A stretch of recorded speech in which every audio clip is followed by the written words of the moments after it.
contracting inside of the operational directorate. Now, in the 1990s, we brought down, and I think many of us felt that the Cold War was over and there was a peace dividend, and we brought down the agency by 25%, its budget, its personnel. So when you arrived at 9/11, you were greatly understaffed to deal with it, and I can understand the push for contracting to fill the gap. There's 2 points I'll make, and then I'm going to answer your question. Thank you. The first point is I do no government contracting work, okay? Just so we're clear on where I'm coming from on this. And I'm not opposed to it at all. It's just I'm in a different space. The other thing I would tell you is I was surprised this morning when I read the Washington Post. I had not gotten the New York Times. And that and again, we get into the semantics of this, that the assassination program was outsourced. And I just tell you it's alien to my experience, and I'll leave it at that. Now, the question of double dipping, which is a phrase that I haven't heard in a long time, and I think Mike actually addressed this well.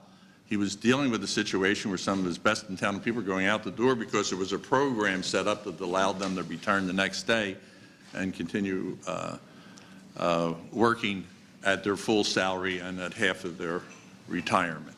And again, during an emergency situation, how long you want to extend that is an arguable point. But I will tell you it's quite different than I was 32 years, but it was the last 25, I can tell you that the concept was alien to the leadership of the agency. Both Mikes have made the point that there is a technical requirement.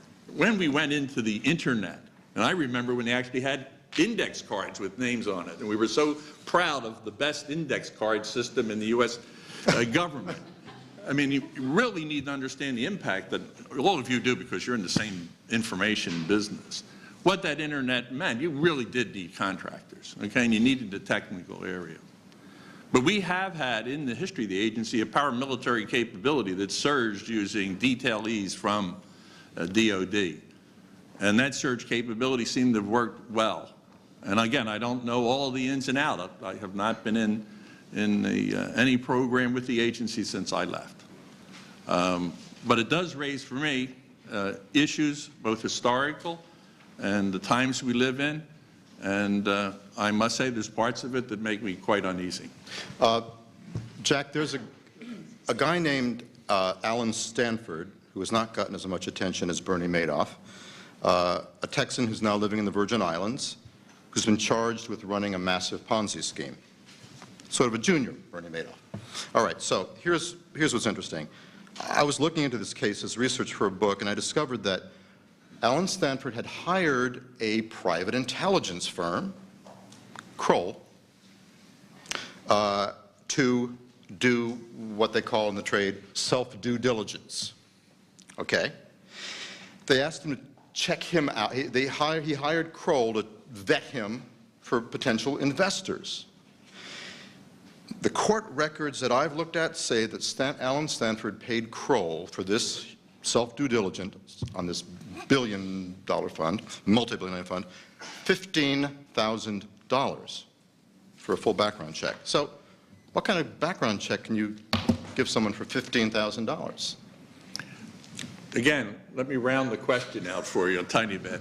Jules Kroll did a great job in taking the Magnum PI off of the street and creating a professionalization of the PI investigative world, and formed the first company and is well known in the industry. I read the Vanity Fair article, and I am a reader of Vanity Fair. I think they have great articles in there. And I must say that I don't think Jules and the leadership are happy with sort of the way this unfolded. I don't know that firsthand. But for $15,000.